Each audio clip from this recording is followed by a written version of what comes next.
podcasts you love. From people you trust. This is Twit. Bandwidth for Android App Arena is provided by CacheFly at CACHEFLY.com.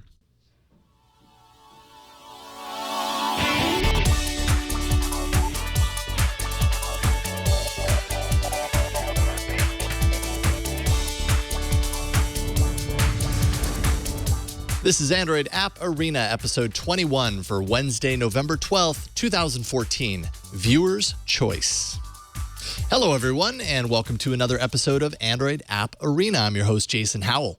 One thing I love about the shows I've been involved with over the years is the community involvement. Podcasts are largely successful because they bring the community, fans of the shows, close to the people creating the content.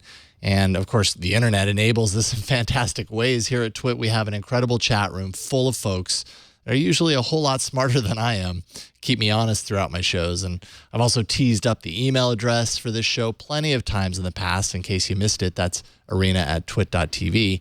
I do this because, no fooling, I love to hear from all of you. There are just too many great apps in the world and only one me. So you are essential to the success of this show's goal of sharing 4 to 5 great apps to install on Android devices each and every week. So I'm honored to bring you the first ever Viewer's Choice episode, complete with 3 apps that fans of this show wrote in about since we started 21 episodes ago. They cover a broad range, and that's kind of why I like this approach. A little bit of this, a little of that. You get the picture. Let's get to it with this week's Viewer's Choice. The first app in today's Viewer's Choice episode was actually a winner in the arena on episode 171 of All About Android.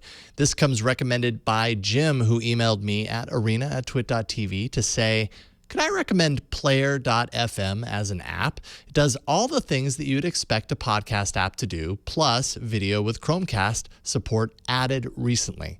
Well, Jim, let's take a closer look at your recommendation. Player.fm has been out for quite a while now, but the timing of this review is actually kind of perfect because the developer just released a material design update that's timed with the official release of Lollipop. They even added the hamburger animation that morphs into an arrow when tapped, which I'm seeing a whole lot of suddenly in updated app UI. I could tap that for hours. Anyways, you create or log in to your Player.fm account to sync your selections to other devices and to the web. Then you can go through the catalog and start at the topics that interest you. This is how Player.fm enables discovery of new shows that you may not have checked out before. I'll tap into the Android topic that I start and, oh, hey, what do you know? There's my show. Though I do wonder why the podcast art isn't showing, but regardless, looking through the topic is an endless stream of Android shows to pick from. It's a great way to browse for new content, possibly outside of your go-to picks. Tap into a show and read all of the relevant info, of course. Tap that big fat play button to begin streaming the show. You can tap play it later, and that'll actually add it to your tailored play later list on the home screen of the app, and that's a good way to create a long list on the fly. That also downloads the episodes to your device so you don't require an internet connection to enjoy. You'll want to check the settings for that. You can kick the player up into full screen mode for total immersion. And if you want to subscribe, just tap this View All button and you'll get the subscribe option there, which adds the feed to your subscription list. And now, if you're an Android Wear user, you'll be happy to see a bunch of controls for your lists inside the watch, though formatting for the Moto 360, in my experience, needs a little work. Still, it's a great start. Player.fm is a great podcast app for those who want to sample and find new shows to subscribe to, so check it out. Player.fm is free in the Play Store. Now, speaking of Android Wear support, this next app is an early favorite of Wear users like Conrad, who wrote in to say, please include the Facer app to review, which has become my favorite app to create custom watch faces on my Moto 360. All right, Conrad, let's take a closer look at Facer. Facer is an app that allows you to create your own watch faces for Wear devices, and it supports the full crop of current Wear devices, which is a nice bonus. I'll select the Moto 360 for this review. You can tap the plus icon at the top to get started with your own watch face. Now, I don't consider myself a watch face design guru by any stretch, but if you are and have the time, you can do things like add layers, images, text, shapes, and you can use those controls to create something spectacular, or so I'm told, because all I could really do was create something spectacularly bad. Anyways, I have no doubt that you have what it takes. How do I know this? Well, the other part of Facer is the ability to load the creations of other more capable watch face designers.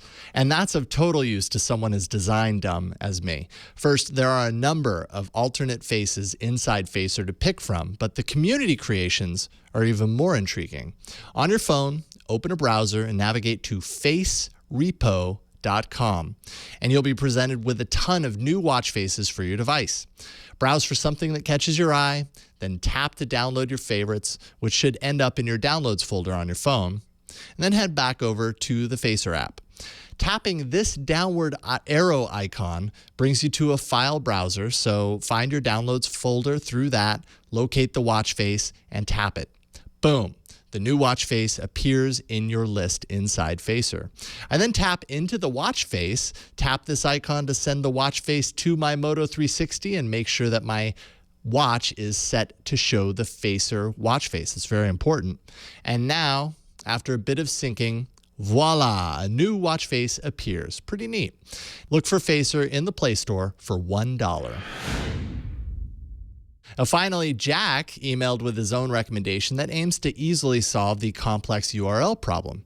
Jack says, ShortPaste shortens your copied URL when you copy it automatically using either bit.ly or goo.gl. I find it better to post a shortened URL rather than a large, messy one when posting.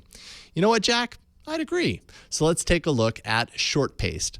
Once you launch ShortPaste for the first time, it's constantly tracking any links that you might copy to your clipboard, be it from a browser or from YouTube, really wherever. It will retrieve that long, complex link and shorten it automatically. Then place the shortened version of that link back into your clipboard for use in other apps.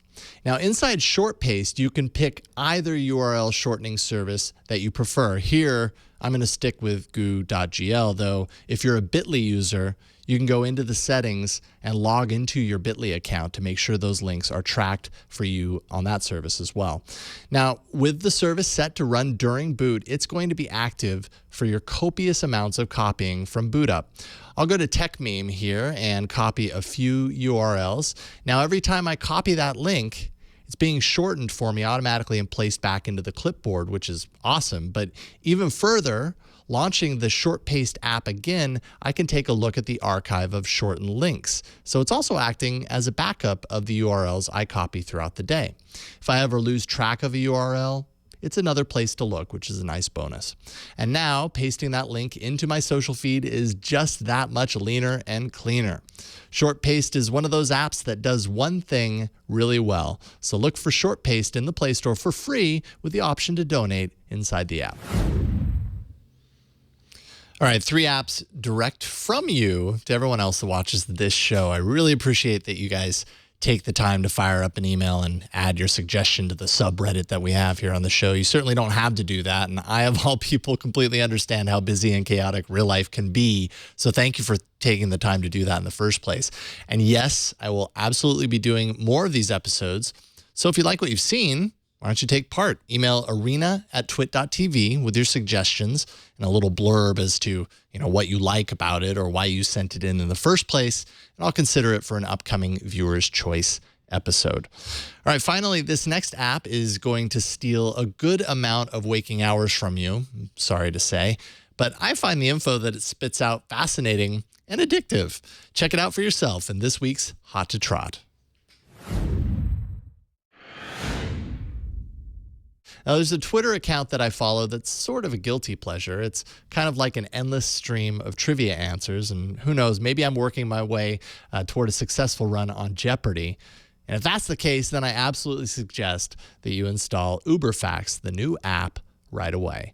Like its Twitter account predecessor, UberFacts updates daily with new little factoids that will either make you go, or sometimes they make you go, ew. The app lists a number of categories for your factoid hunting, from sex and love to film and TV to history and much more.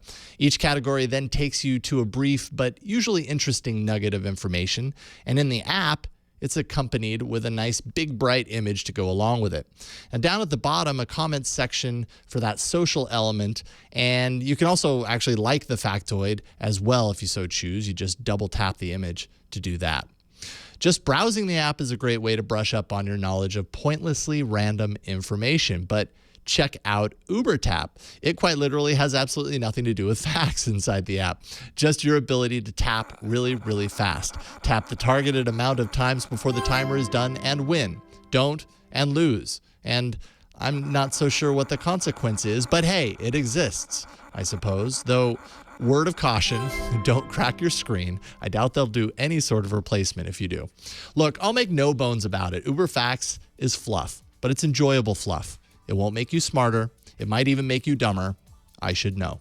That's UberFacts for free in the Play Store. As always, I want to thank you guys for coming back for more Android goodness. If you don't already know by now, haven't heard it a million times during this show in particular, I love hearing from you. Send your favorite apps, categories, whatever you got to arena@twit.tv. There's a subreddit that you can find at android@arena.reddit.com. It's used to share and cultivate new ideas and categories for the show, and you can take part right now by going right there. You can also follow me on Google Plus for off-the-cuff app picks and recommendations throughout the week. And I also host a live viewing party of each week's episode every Wednesday at 4:30 p.m. Pacific following Tech News Tonight. I park myself on the set to answer any questions you might have about the apps in the show or the Android platform in general, and it always goes from there. That's at live.twit.tv. And finally, if you missed the live taping, don't fear, each week's episode will always appear later that evening on the site and in the feeds, and you can find all of that information by visiting twit.tv/arena. That's all you need to remember. All right, that's it, folks. Thanks so much for joining me once again today. My name is Jason Howell, and I'll see you next week in the arena.